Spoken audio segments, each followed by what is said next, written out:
Tu vois le point rouge? Quel point rouge? Là-bas, tu peux pas le louper. Regarde, en direction de là-bas. On va le voir sur les jumelles. Éteins. Ah bah non. Du coup. Là, c'est parfait. L'animal que je recherche possède un tapetum lucidum. Oh, on le voit bien là-dedans. Qu'est-ce que c'est? C'est un petit miroir dans l'œil qui réfléchit la lumière. Il existe plusieurs sortes de tapetum, mais celui qui nous intéresse concerne les reptiles et les amphibiens. Contrairement à la plupart des mammifères qui possèdent ce tapetum et qui se situe derrière la rétine et qui fonctionne comme un petit miroir, celui des reptiles et des amphibiens est directement intégré à la rétine. À l'aide de ma caméra infrarouge, j'essaye d'évaluer s'il s'agit de l'animal que je recherche ou non. Et je vais vite le savoir. Tu peux vraiment pas le louper. Tu vois des sirènes avec ça ou c'est pas le bon outil? Non. Arrête d'enregistrer. Stop. Non. Ah, pitié. L'humidité n'est pas clémente avec le matériel. D'autant plus que nous sommes déjà trempés par l'eau contenue dans l'air, mais qu'il faut en plus se mouiller les jambes.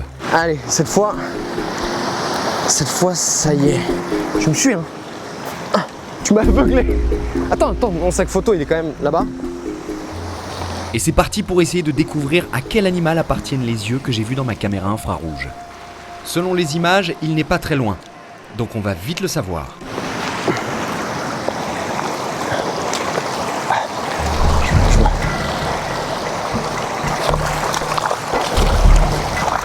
Si ça se trouve, c'est une écrevisse. Plus je me rapproche de mon objectif, et plus je me rends compte que les yeux que j'ai vus n'ont rien à voir avec une écrevisse.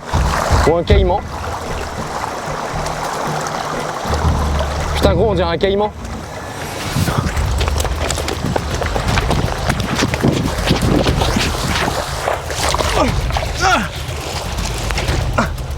Mais c'est pas un caïman, c'est un putain de bébé acutus. Mais si. Les yeux que j'avais vus étaient en fait ceux d'un jeune crocodile. Mon Dieu, qu'est-ce qu'il est beau. On est à combien de distance de la mer là? 1 kilomètre à peu près. Et t'as vu dans lesquels endroits on trouve des bébés acutus? Mais c'est fabuleux.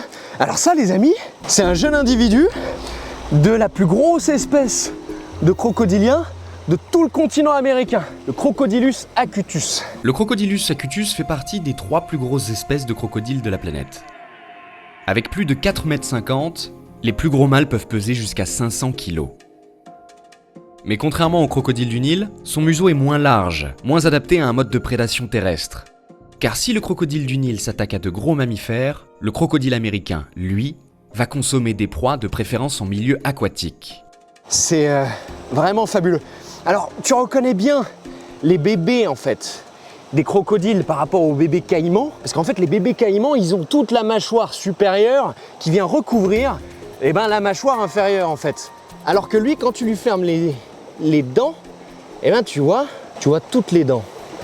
Et puis surtout, une des caractéristiques des jeunes Crocodylus acutus, c'est qu'en fait ils ont un museau qui est vachement pointu. Pourquoi? Parce que c'est des animaux qui vont surtout se nourrir de proies qui sont dans l'eau.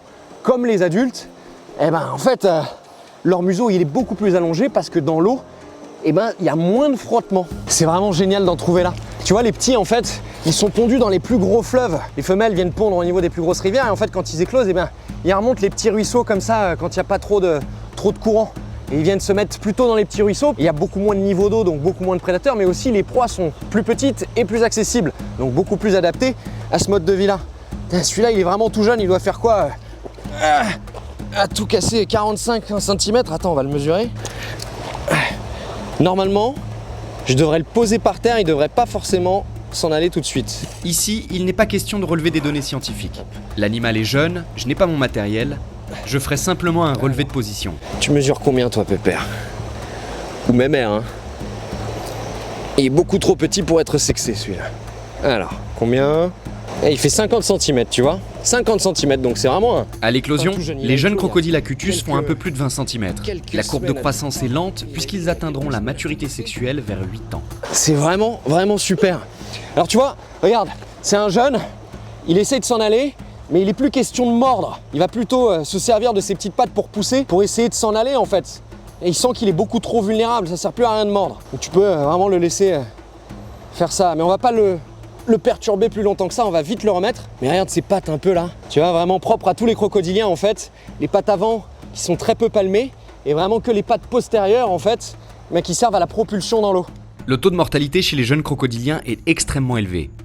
C'est donc dans les amas de débris piégés par le courant qu'ils trouvent leur refuge.